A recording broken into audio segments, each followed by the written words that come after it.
Howdy friends, it's Jake here at the farm and I've got all the kids. Big horns.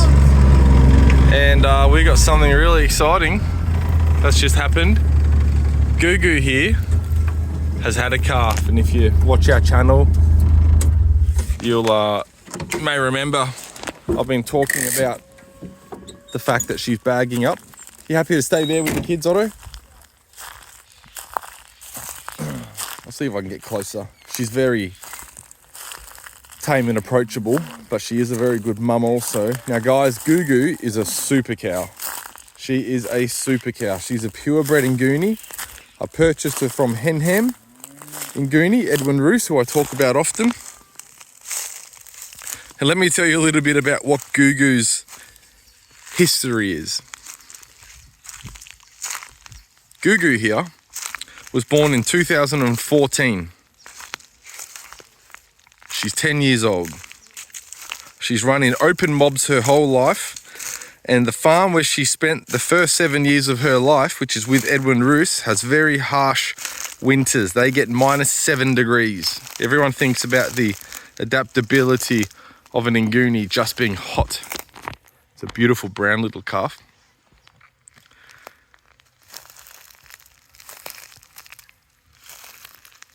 This is GooGoo's 9th calf. I just checked her pedigree birthing sheet before I came out here, so I had my dates right. Last year, 2013, she had a calf in January. Last year, in December, she had another calf. And now we are in November 2014, and she has had her 9th calf. She is just an absolute super cow. Now, this is the 4th calf I've had from GooGoo. Bomvu, my big red bull, is actually GooGoo's son, but she didn't birth him for me. I purchased Bomvu before I had the opportunity to buy GooGoo here. And since then, GooGoo has given me bull calf after bull calf, and I've actually sold most of them. Another bull calf. GooGoo, I want a female from you, darling. This is her environment too. Look, she blends into here. Look at the condition on her.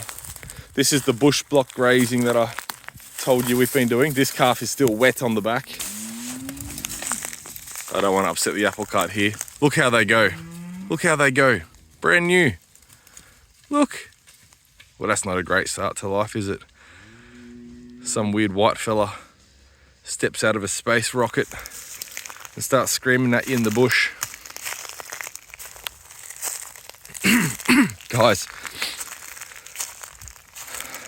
maybe I'll do a video with her pedigree birthing sheet later, but I'm blown away. 2 calves last year and another one this year. She's calved in 11 months, and you'd give her a break if her intercalving period had a little bit of time in it, wouldn't you? You'd go, come on, she's 10 years old. She had 2 calves in 12 months last year. You'd give her a break.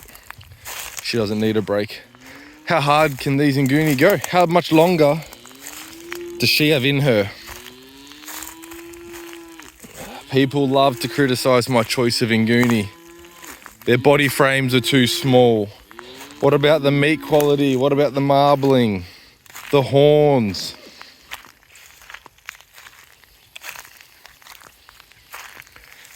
Guys, my dream is to have a mob full of animals that are bred up close to pure. And I want a mob full of animals that can go 10 years and have 9 calves.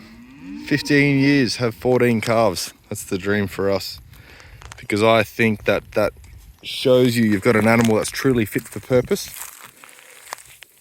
You've got an animal that is vibrant and healthy.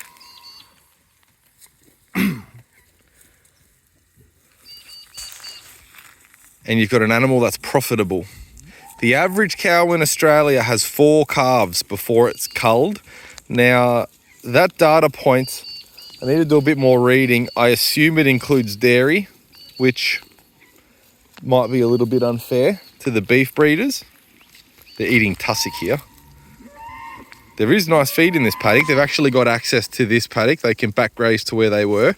And over the hill, the southern facing slopes are actually pasture, not just, you know, snotty bush like this. But this is what they're choosing to graze. That's fine. There's a little bit, almost looks like maybe a tiny bit of kikuyu coming up the bottom. So maybe the number is artificially inflated because of the dairy industry. And maybe the numbers adjusted a little bit because, you know, we have big drought seasons and people will cull older cows or less productive cows potentially in lieu of other animals, younger replacements. You know, maybe those things have an impact. I'm not so sure.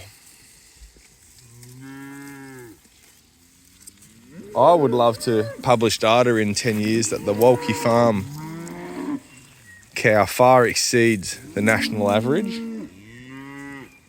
How you going, Miss Betsy? Your little calf there's beautiful. You've done a good job too. Look at the shine on that calf. You're gonna get some milk. Another bull calf. Guys, I feel like I've had a baby. Not physically.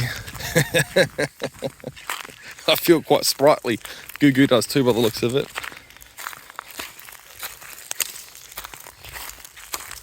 That's exciting. And Otto was the one, because the house is over here. Can you see in the distance? There's the homestead. You can see our deck hanging out. And Otto was the one who came up to me. I was on my computer and he said, "Dad, one of the black cows had a calf." You know, this is 600 meters. And I've grabbed my binoculars and I had a look and I said, "You know what, Otto? I think you're right, and I think that's GooGoo." And I grabbed her paperwork just to have a quick look, and yep, there's been enough time. I can't believe it. 2 last year and 1 this year. They're good numbers. Let's go tell the kids what she's had. We'll have to open up our Nguni book and come up with a nice name for a little, looks like a little dun bull calf. This is pretty marginal, isn't it, these paddocks here? This is where they're meant to be, I guess. This is not where they're meant to be, but maybe more so what they're used to. You can see, I don't know if it was this time or a previous time these animals have been in here, but these tussocks have had a haircut. Otto, a little bull calf. That's, so you know she's Bomvu's mum? Yeah. And also Marble's mum? Yeah. And then her little red calf is in this paddock as well. Maybe that one's a heifer. Maybe I've got myself confused. Does it have balls? I think it is. No, I think the red calf. I thought that were all bull calves, but I think the red calf she had end of last year was a heifer. I think I've confused myself. Anyway, it's written down. What I say it is doesn't change what it is, does it? Righty guys, thanks for watching.